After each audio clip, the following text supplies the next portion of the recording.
Markus pasal 15 ayat 33 sampai dengan ayat yang ke-39.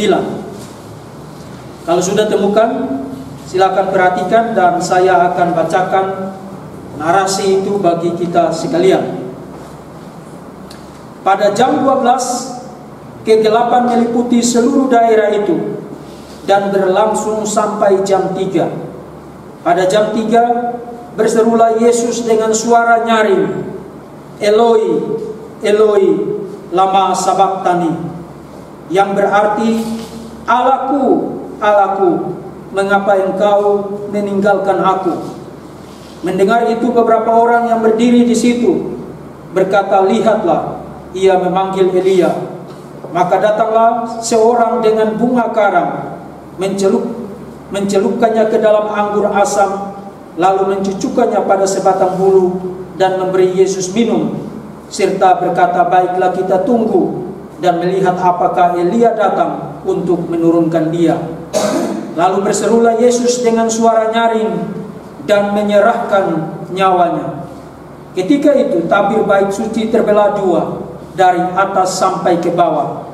Waktu kepala pasukan yang berdiri berhadapan dengan dia melihat matinya demikian, berkatalah ia, sungguh orang ini adalah anak Allah. Demikianlah firman Tuhan. Amin. Nah, merayakan perayaan Hari Jumat Agung pada tahun ini, kita memang sedang ada dalam masa yang prihatin. Seluruh dunia sedang dilanda oleh kengerian akan persebaran virus corona, dan karena itu kita juga tidak bisa lama-lama untuk berkumpul di sini. Maka saya tidak akan memberikan eksposisi yang detail terhadap teks ini, tapi saya akan menggarisbawahi beberapa pokok penting dari narasi yang kita baca tadi, Markus 15 ayat 33 sampai 39, dan akan sangat menolong bagi kita untuk melihat kekuatan penuh dari perikop ini, dari narasi singkat ini, kalau kita membaca narasi ini dengan melihat 4 pergerakan pokok pikiran yang dinyatakan di dalam narasi ini. Pertama, ayat 33 sampai dengan ayat 34 menggambarkan tentang keadaan di mana Yesus ditinggalkan. Kemudian yang kedua, ayat 35 sampai 36 menggambarkan kesalahpahaman yang masif dari orang-orang yang menyaksikan peristiwa penyaliban Yesus. Yang ketiga, ayat 37 secara ringkas menegaskan bahwa Yesus mati melalui penyaliban itu. Dan ayat 38-39 berbicara tentang kemuliaan salib Kristus. Jadi ada 4 pergerakan pokok pikiran di dalam narasi singkat itu. Kita mulai dari yang pertama, ayat 33 dan ayat 34 menggambarkan tentang keadaan Yesus ditinggalkan. Nah, kegelapan yang digambarkan dalam ayat 33 pasti bukan semata-mata sebuah fenomena alam. Kegelapan itu juga bukan semata-mata sebuah simbolisme seperti yang diklaim oleh sejumlah penafsir. Menurut mereka, kegelapan yang dibicarakan di dalam ayat 33 tidak benar-benar terjadi, tapi itu hanya semacam bahasa teologis yang menggambarkan tentang penghakiman, judgment ilahi yang sedang terjadi. Pembacaan yang adil terhadap teks itu mengharuskan kita berkesimpulan bahwa kegelapan itu memang benar-benar terjadi, tapi itu bukan sekadar sebuah fenomena alam, melainkan kegelapan itu terjadi, dan kegelapan itu memiliki makna signifikansi teologis. Sebab pada waktu Markus mencatat tentang kegelapan ini, sebenarnya Markus sedang membuat alusi, rujukan tidak langsung kepada Amos pasal 8 ayatnya yang ke-9. Di dalam Amos pasal 8 ayat 9 dikatakan, pada hari itu akan terjadi, demikianlah firman Tuhan Allah, aku akan membuat matahari terbenam di siang hari dan membuat bumi gelap pada hari yang cerah. Artinya hari ini orang sibuk berdebat, kalau memang kegelapan itu benar-benar terjadi, apakah kegelapan itu mencakup seluruh dunia pada masa itu, atau hanya mencakup wilayah Yudea pada masa itu. Itu tidak penting, karena yang penting adalah bagi Markus, kegelapan yang terjadi itu sedang memuat satu pesan teologis bahwa penghakiman Tuhan sedang terjadi atas dunia ini, dan penghakiman itu telah dinubuatkan oleh Nabi Amos dalam pasal 8 ayat yang ke-9. Nah, kalau penghakiman itu sedang terjadi melalui kegelapan yang meliputi wilayah Yudea pada masa itu, kalau penghakiman itu sedang terjadi, maka pertanyaannya di dalam konteks itu bukan mengapa penghakiman itu terjadi, bukan. Itu sudah jelas. Seluruh isi dunia ini memiliki segala alasan yang layak untuk dihakimi. Maka pertanyaannya bukan mengapa penghakiman itu harus terjadi saat itu. Tapi di dalam narasi Markus, pertanyaan yang harus kita tanyakan adalah siapa yang sedang menanggung murka Allah yang dinyatakan dalam penghakiman pada masa itu. Siapa yang sedang kepadanya tumpahan cawan murka Allah ditimpakan kepadanya? Mungkin saudara tergoda untuk menjawab berdasarkan konteks dekat dari narasi ini. Oh, mungkin yang harus menanggung murka Allah itu, yang sedang mengalami murka Allah itu adalah Petrus. Kenapa Petrus? Karena sebelumnya Petrus sesumbar, semua orang akan tinggalkan engkau kecuali saya. Tapi saudara membaca dalam Markus pasal 14 ayat 66 dan seterusnya, 3 kali Petrus menyangkal Tuhan Yesus. Atau mungkin saudara berpikir, oh, yang sedang menanggung penghakiman itu adalah para pemimpin Yahudi yang mengolok-olok Yesus, atau para serdadu Romawi yang mengolok-olok Yesus, atau orang-orang yang lewat di jalan melihat prosesi penyaliban Yesus dan mereka ikut menghujat Yesus, atau kedua penjahat yang disalibkan bersama-sama dengan Yesus. Markus pasal 15 ayat 32 mencatat kedua orang yang disalibkan bersama-sama dengan dia mencela dia juga. Apakah orang-orang inilah yang sedang menanggung penghakiman Allah yang dinyatakan dalam bentuk kegelapan yang meliputi wilayah itu pada masa itu? Apakah mereka yang menurut Thomas Carlyle yang menggunakan sebuah ungkapan menyebutkan, menggambarkan mengenai penghinaan mereka terhadap Yesus sebagai the language of the devil, bahasanya iblis yang mereka pakai untuk mengolok-olok Yesus? Apakah orang-orang inilah yang sedang menanggung tumpahan cawan murka Allah, penghakiman Allah pada masa itu?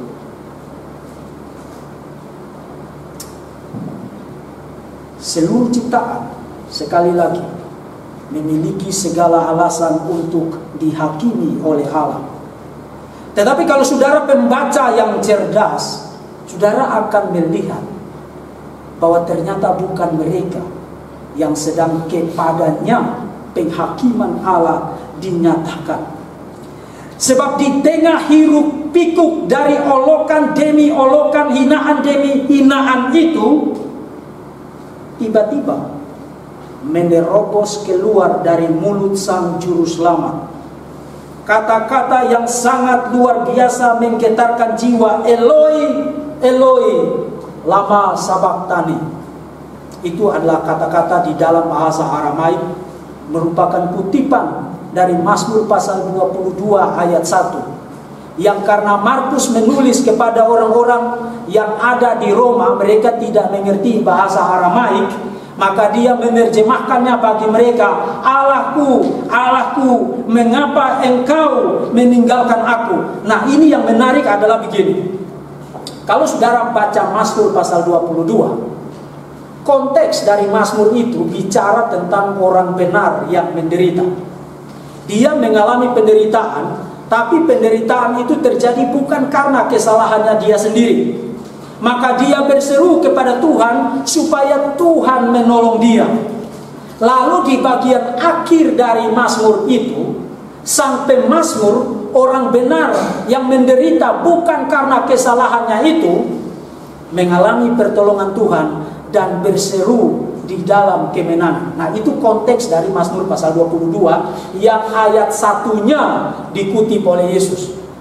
Maka orang-orang yang telah menjual hidup mereka kepada dusta satanik mencoba menggunakan Mazmur pasal 22 untuk argue bahwa Yesus tidak benar-benar mengalami kematian melalui penyaliban. Kenapa? Karena di dalam Mazmur pasal 22, orang benar yang menderita itu akhirnya ditolong oleh Tuhan. Maka mereka berargumentasi bahwa karena Yesus orang benar dan karena Tuhan tidak akan membiarkan orang benar mengalami malapetaka yang seharusnya dia tidak alami, maka doa Yesus untuk meminta pertolongan, Allahku, Allahku, mengapa engkau meninggalkan aku, dijawab oleh Tuhan. Jadi poin mereka adalah kutipan dalam Mazmur pasal 22 ayat 1 yang dikutip oleh Yesus pada saat dia disalib, dijawab oleh Tuhan. Maka kesimpulannya Yesus tidak mati melalui penyaliban. Itu adalah dusta satanik. Sebab kematian Yesus dicatat dengan jelas di dalam ayat 37. Di dalam ayat 37 dikatakan, lalu berserulah Yesus dengan suara nyaring dan menyerahkan nyawanya. Tidak ada satupun penulis kitab Injil yang ragu bahwa Yesus tidak mati melalui penyaliban. Semua penulis kitab Injil kanonik, 4 Injil kanonik, termasuk seluruh perjanjian baru, percaya bahwa Yesus mengalami kematian melalui penyaliban. Lalu apa maksudnya Yesus mengutip Mazmur pasal 22 ayat 1 pada saat dia disalibkan?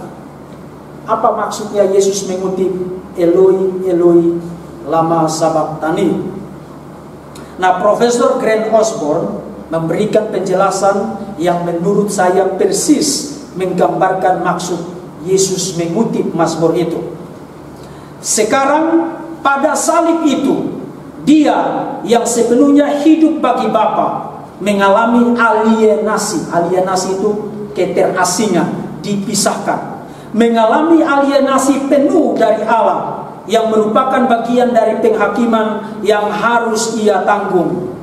Ratapannya mengekspresikan kengerian yang sangat hebat dari keterpisahan dengan Allah. Ratapan akibat ditinggalkan mengekspresikan penderitaan yang nyata, yang sulit tergambarkan, ditinggalkan oleh Bapa. Anak Allah yang tidak berdosa mengalami kematian orang-orang berdosa dan mengalami kesendirian yang teramat pahit. Saudara perhatikan, penderitaan yang nyata, keterpisahan yang teramat pahit, dan kesendirian yang sangat menyakitkan dialami oleh Yesus pada momen dia menanggung tumpahan cawan murka Allah yang ditimpakan Bapa baginya. cawan murka yang harusnya ditimpakan bagi saudara dan saya ditanggung oleh Yesus. Dan klimaks dari tumpahan cawan murka Allah itu adalah bahwa Yesus harus mengalami keterpisahan dari kehadiran Bapa pada saat dia mengalami penyaliban dan pada saat dia mati melalui penyaliban itu. Jadi baik kegelapan itu maupun kutipan dari Mazmur pasal 22 ayat 1 sebenarnya mendeklarasikan kebenaran yang sama. Yesus ditinggalkan, Yesus mengalami dan menanggung penghakiman Allah dalam segala kepenuhannya, dan itu dia tanggung secara sendirian. Itu poin dari ayat 33, ayat 34. Ayat 35, ayat 36 yang kedua bicara tentang kesalahpahaman dari orang-orang yang menyaksikan teriakan Yesus, Eloi, Eloi, lama sabachthani. Orang-orang yang mendengarkan seruan Yesus yang dalam bahasa Aramaik itu, tampaknya mereka salah dengar. Mereka pikir kata-kata Yesus itu terdengar seperti bentuk ringkas dari nama Elia dalam bahasa Ibrani, Eli. Maka kemudian mereka mengoceh, baiklah kita tunggu, siapa tahu Elia datang dan menolong Yesus yang sedang disalibkan saat itu. Nah, kenapa mereka ngoceh begitu? Mereka ngoceh begitu karena begini, pada masa itu beredar semacam kepercayaan populer bahwa nanti Elia akan datang kembali dari surga. Tapi bukan hanya itu, mereka juga percaya bahwa pada masa orang benar sedang berada dalam krisis yang sangat hebat, atau pada masa umat Allah sedang berada dalam krisis yang sangat hebat, maka Elia akan datang dan menolong umat Allah dari krisis itu. Jadi waktu mereka dengar teriakan Yesus, mereka mengasosiasikan teriakan itu dengan kepercayaan populer yang beredar di kalangan mereka saat itu. Nah, kalau saudara membaca kesalahpahaman itu, saudara tidak bisa tidak berkesimpulan begini: kesalahpahaman itu adalah kesalahpahaman yang teramat bebal. Sebab kalau saudara membaca seluruh narasi itu, saudara tidak mungkin akan berpikir, bayangkan ada orang yang telah memberikan segala-galanya bagi kamu, menyerahkan hidupnya bagi kamu, dan kamu masih sibuk salah paham. Kamu masih sibuk berdebat yang tidak penting, ketika orang itu sedang menyerahkan segala sesuatunya untuk kamu. Nah, pertanyaan saya, apa yang lebih bebal dari itu lagi? Sudah tidak ada. Sudah tidak ada. Itu adalah sebuah kesalahpahaman yang sangat masif. Ayat 35, ayat 36. Kemudian ayat 37. Lalu berserulah Yesus dengan suara nyaring dan menyerahkan nyawanya. Yesus mati sebagai konsekuensi dari penyaliban itu. Nah, saudara-saudara yang Kristen, saudara pikir itu satu poin yang sederhana karena saudara biasa dengar itu di gereja. Tapi di luar sana banyak orang yang tidak percaya bahwa Yesus mati melalui penyaliban. Mereka tidak percaya, bukan hanya mati melalui penyaliban yang mereka tidak percaya, mereka bahkan tidak percaya bahwa penyaliban Yesus itu benar-benar terjadi. Mereka pikir Tuhan itu tukang sulap, yang pada waktu Yesus ditangkap lalu menyulap wajah orang lain, menyerupakannya dengan Yesus, lalu yang disalibkan itu adalah orang lain yang wajahnya disulap untuk serupa dengan Yesus. Jadi Yesus langsung diangkat ke surga, Yesus tidak mengalami penyaliban. Maka Yesus tidak mati melalui penyaliban, dan kalau Yesus tidak mati melalui penyaliban, maka Yesus tidak bangkit dari kematian. Saudara-saudara, itu adalah dusta satanik. Saudara ingat di Kaisarea Filipi, waktu Yesus bertanya kepada para murid, menurut kamu siapakah aku? Dan Petrus menjawab, engkau adalah Mesias, anak Allah yang hidup. Kemudian di dalam ayat selanjutnya, Yesus bicara tentang kematian, penderitaan, kematian, dan kebangkitannya di Yerusalem. Lalu apa kata Petrus? Kiranya itu tidak terjadi pada engkau. Lalu apa jawab Yesus terhadap kata-kata Petrus itu? Enyahlah engkau iblis, karena engkau adalah sandungan bagiku. Jadi setiap penyangkalan terhadap kematian Yesus melalui penyaliban adalah penyangkalan yang bersifat satanik. Itu adalah dusta setan yang berupaya menarik hati orang untuk tidak datang kepada jalan keselamatan satu-satunya, yaitu melalui kematian Yesus di atas kayu salib. Lagi pula saudara tahu bahwa semua pakar studi sejarah kekristenan mula-mula dan semua pakar studi Yesus sejarah yang disebut dengan bidang The Historical Jesus Study, semua suara bulat, tidak ada satupun, semua secara konsensus percaya bahwa kematian Yesus melalui penyaliban adalah salah satu fakta sejarah yang paling pasti yang bisa kita ketahui dari dunia kuno. Saya kutip bagi saudara salah satu pernyataan dari seorang profesor bernama baru, James Dunn. Dia bukan seorang Kristen yang konservatif, dia kemungkinan adalah seorang Kristen yang agak liberal. James Dunn bilang begini, dua fakta dalam kehidupan Yesus yang mencapai kesepakatan universal. Kesepakatan universal artinya semua ahli setuju adalah yang pertama, Yesus dibaptis oleh Yohanes Pembaptis, dan yang kedua, Yesus mati melalui penyaliban. Dan saudara tahu studi Yesus sejarah itu bukan hanya orang-orang Kristen. Di dalamnya ada orang Yahudi, di dalamnya ada orang ateis, di dalamnya ada orang agnostik, termasuk juga Kristen yang liberal, yang neo-ortodoks, apalagi yang konservatif. Semua suara bulat percaya bahwa kematian Yesus melalui penyaliban adalah fakta sejarah yang paling pasti yang bisa kita ketahui dari dunia kuno. Tapi bukan hanya itu. Salah satu serangan yang paling masif terhadap kematian Yesus melalui penyaliban adalah serangan bahwa Tuhan kok bisa mati. Nah, saya percaya tidak banyak orang Kristen yang bisa jawab ini. Kamu percaya Yesus Tuhan bukan? Percaya bukan? Yesus mati melalui penyaliban, kamu percaya? Kalau begitu Tuhan mati di salib pada masa itu? Hah? Percaya. Kamu percaya Tuhan bisa mati? Itu salah loh. Kalau Tuhan bisa mati, dia pasti bukan Tuhan. Itu poinnya. Alkitab tidak bilang Tuhan bisa mati loh. Nah, maka di sini orang Kristen harus berhati-hati. Pertama, saudara harus ingat bahwa doktrin kekristenan mengenai Kristus adalah Kristus itu satu pribadi dengan dua sifat, dua natur. Yesus adalah Allah sekaligus manusia.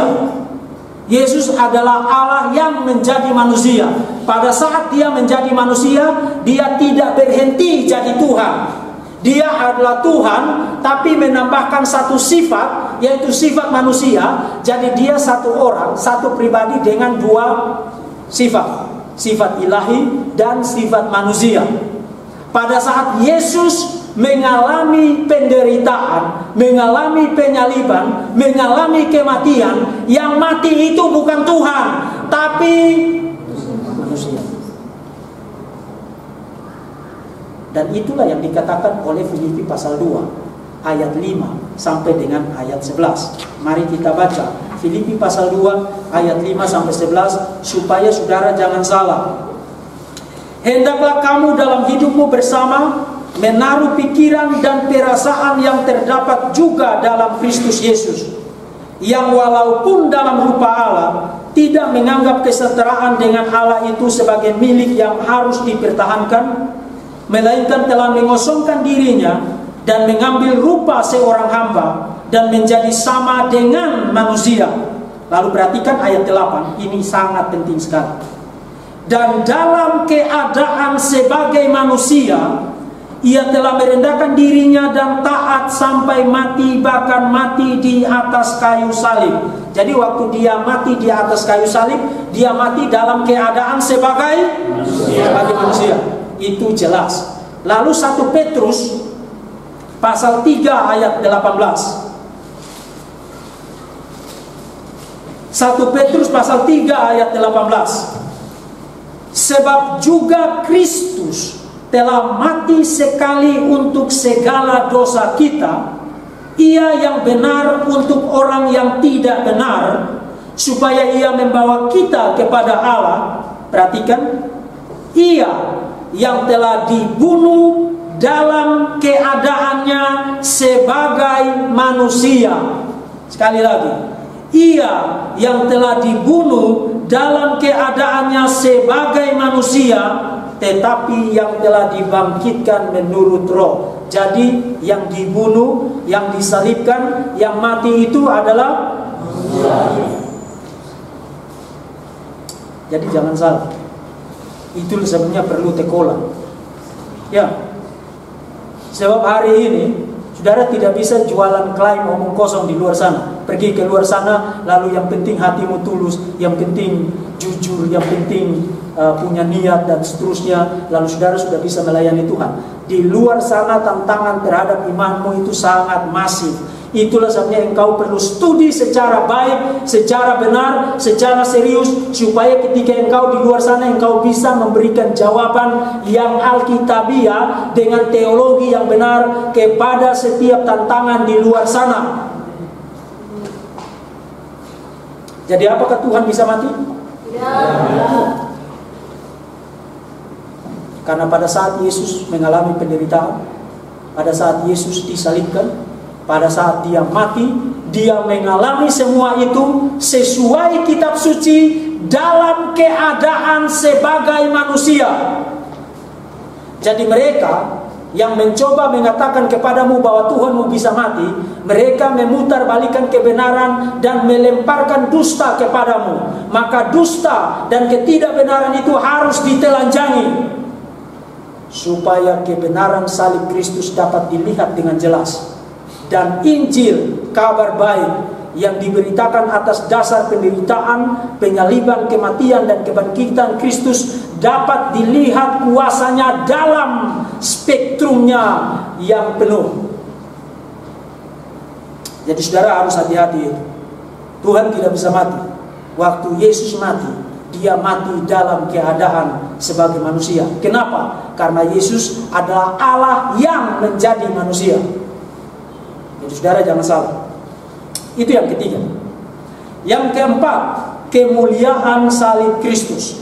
Ayat 38 sampai dengan ayat 39. Nah, singkat saja. Di dalam dua ayat ini ada dua elemen yang merupakan konsekuensi langsung dari kematian Yesus melalui penyaliban. Elemen yang pertama itu terdapat di dalam ayat 38, sebuah elemen supernatural yang berbicara mengenai tirai bait suci yang terbelah. Ayat 38. Ketika itu tabir bait suci terbelah dua dari atas sampai ke bawah. Nah, saudara-saudara, di bait suci itu ada dua tabir. Pertama, tabir yang memisahkan antara ruang kudus dan ruang maha kudus.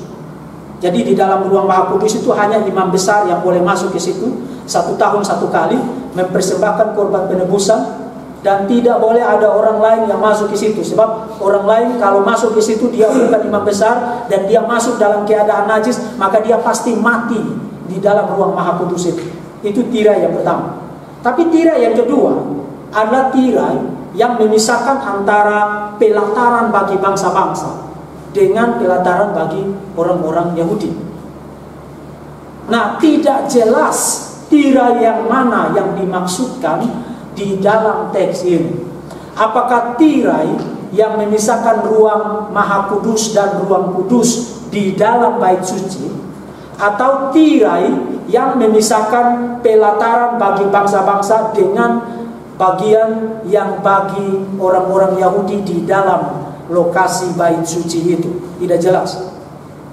Kalau yang pertama yang dimaksudkan, tirai yang memisahkan antara ruang kudus dan ruang maha kudus, maka fenomena terbelahnya tirai yang dimaksudkan ini, maknanya adalah bahwa sekarang akses kepada ruang maha kudus itu sudah terbuka bagi semua orang. Bukan hanya bagi imam besar yang boleh masuk ke sana. Tidak butuh lagi anak domba untuk dipersembahkan di sana. Binatang sudah tidak dibutuhkan sebagai korban persembahan kepada Tuhan. Semua orang sudah boleh memiliki akses masuk ke dalam ruang maha kudus itu.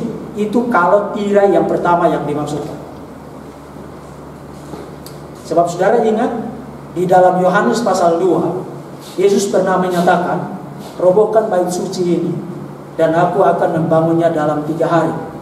Dan yang dimaksudkan dengan bait suci di situ adalah tubuhnya sendiri, dirinya sendiri melalui kebangkitannya. Jadi sekarang penyembahan ibadah itu tidak lagi dibatasi oleh ritual tertentu, tidak lagi dibatasi oleh tempat tertentu, tidak lagi dibatasi oleh waktu tertentu. Setiap saat orang boleh memanggil nama Tuhan, boleh berjumpa dengan Tuhan, boleh bertemu dengan Tuhan, boleh bersekutu dengan Tuhan, menyembah Tuhan, memanggil nama Tuhan di dalam Tuhan Yesus. Artinya tidak ada penyembahan, tidak ada ibadah yang benar di luar Tuhan Yesus. Jadi mereka yang menggonggong-gonggong itu, menurut kitab Yesaya, kesalehan mereka seperti kain kotor. Sebab penyembahan yang benar itu hanya ada di dalam Tuhan Yesus Kristus. Sebab tirai bait suci itu telah terbelah, dan akses kepada Tuhan sekarang dapat terbuka bagi semua orang. Itu kalau tirai yang pertama yang dimaksudkan. Tapi kalau tirai yang kedua yang dimaksudkan, tirai yang memisahkan pelataran bagi bangsa-bangsa lain dengan orang-orang Yahudi. Kalau tirai yang kedua itu yang dimaksudkan, maka itu berarti sekarang sudah tidak ada lagi pemisahan antara orang Yahudi dan yang non-Yahudi. Jadi apakah tirai yang kedua yang dimaksud atau tirai yang pertama yang dimaksud? Kedua-duanya memiliki signifikansi makna teologis yang sungguh luar biasa membebaskan. Dan elemen yang kedua terdapat di dalam ayat 39, yaitu realitas, kenyataan, konsekuensi yang langsung kelihatan dari salib Kristus, dari kematian Yesus melalui penyaliban, yaitu pengakuan dari kepala pasukan yang berdiri mengamati seluruh proses penyaliban bahkan kematian Yesus. Dan ketika dia menyaksikan itu, dikatakan waktu kepala pasukan yang berdiri di hadapan dia melihat matinya demikian, artinya dia melihat cara matinya Yesus, melihat matinya demikian, berkatalah ia, sungguh orang ini adalah anak Allah. Nah saudara-saudara, ayat ini merupakan apa yang disebut dengan inklusio. Inklusio itu sama seperti tanda buka kurung lalu tanda tutup kurung. Jadi orang mulai dengan tema yang sama, mengakhirinya juga dengan tema yang sama, lalu segala sesuatu di tengah itu dibaca dalam terang tema itu. Dan apa yang diakui oleh kepala pasukan ini? Orang ini adalah anak Allah. Saudara ingat Markus mengawali Injilnya dengan deklarasi, inilah permulaan Injil tentang Yesus Kristus anak Allah. Saudara lihat tema anak Allah di situ. Lalu ayat 11, pada saat pembaptisan Yesus, lalu terdengarlah suara dari surga, engkaulah anakku yang kukasihi, kepadamulah aku berkenan.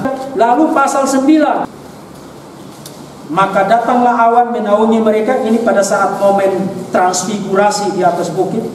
Maka datanglah awan menaungi mereka, dan dari dalam awan itu terdengar suara, inilah anak yang kukasihi, dengarkanlah dia. Lalu pasal 14, imam besar itu bertanya kepadanya sekali lagi, katanya, apakah engkau Mesias, anak dari yang terpuji.